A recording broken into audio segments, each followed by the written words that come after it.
December 20th, 2023, Hardwood Garage. Going to bring you up to speed on my 66 C10 restoration. Quite a bit done since I did the last video, so I thought I would show you where I'm at with this thing. Here's the chassis. Basically, if you remember, the last time we were working on this, we were taking apart the front end here, taking all the suspension off. Grandson George was helping me grind off the rivets and the ball joints and everything. So here we have it.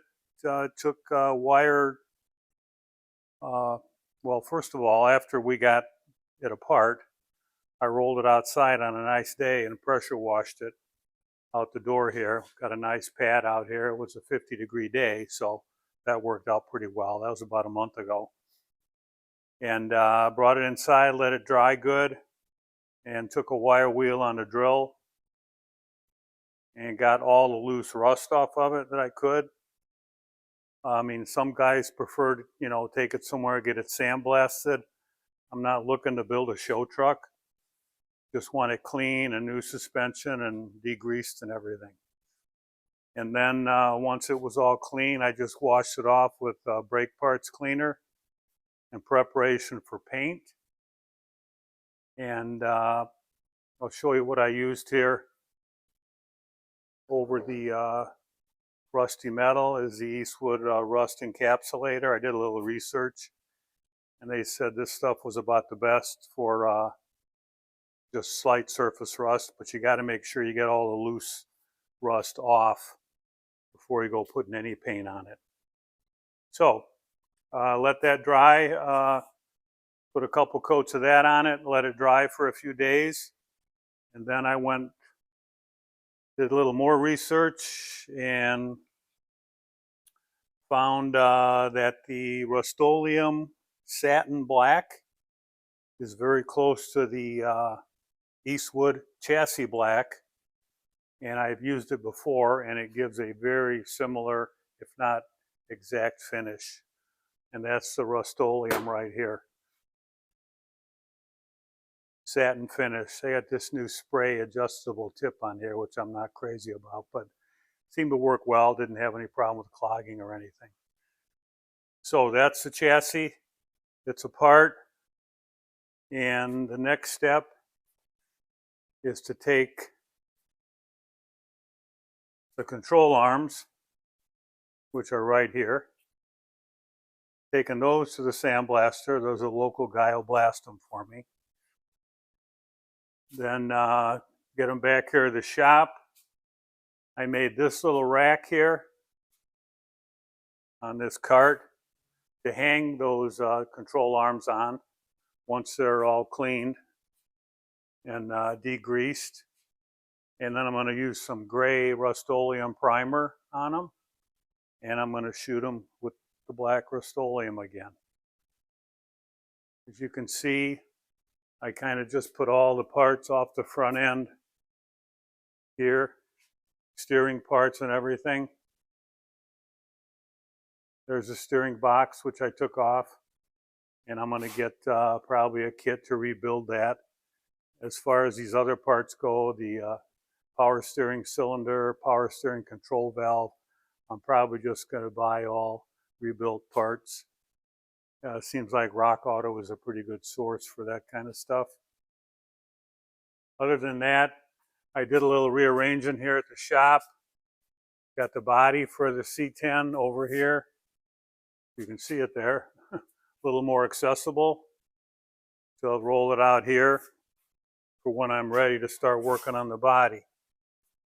Also made enough room here to get the 5.3 engine here, which is going to go in the 66. This is out of a 2000 Silverado, had about 130K on it, ran good, which is 130K is nothing for these motors. So I'm just going to clean this up, freshen it up.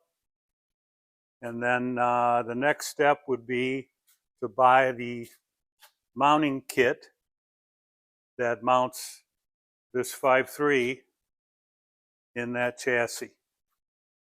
I'll probably get the front end put back together before I go setting the engine in there. And there's so many parts available online, aftermarket stuff, to do this, that it's almost hard to decide which one you should get. Anyway, doing some more research on that, still working on that. So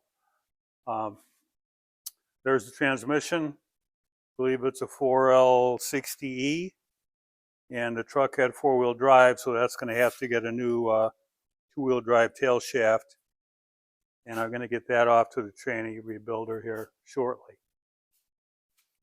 Odds and ends. Got a headboard here for my daughter Dana that my wife was going to paint black. This is the back side, of course, and I just scuffed it up with some sandpaper to make the paint stick better. So other than that, charging the battery on the Jeep. Our big barn sale was very successful. Sold a lot of things. And as you can see, we finally have some room in here to move around. I mean, it might not look like it, but it's pretty easy to move around in here now, and we've got access to everything. So the only other thing I'd like to mention is that when I did this painting, I had this door up in the air about 2 feet. I had these fans in the bottom of the door, this one and that one. The bottom of this door blowing out with some cardboard on each side of it. Created a nice draft going out. Opened one of the man doors in the front of the barn, and that helped create that draft. And I didn't get any overspray in here on anything. And the fumes, none, pretty much. So I'm pretty happy about that. Here you can see I've got the front spindles all cleaned up already. Ready for some primer and some paint. Got the front brake drums over here.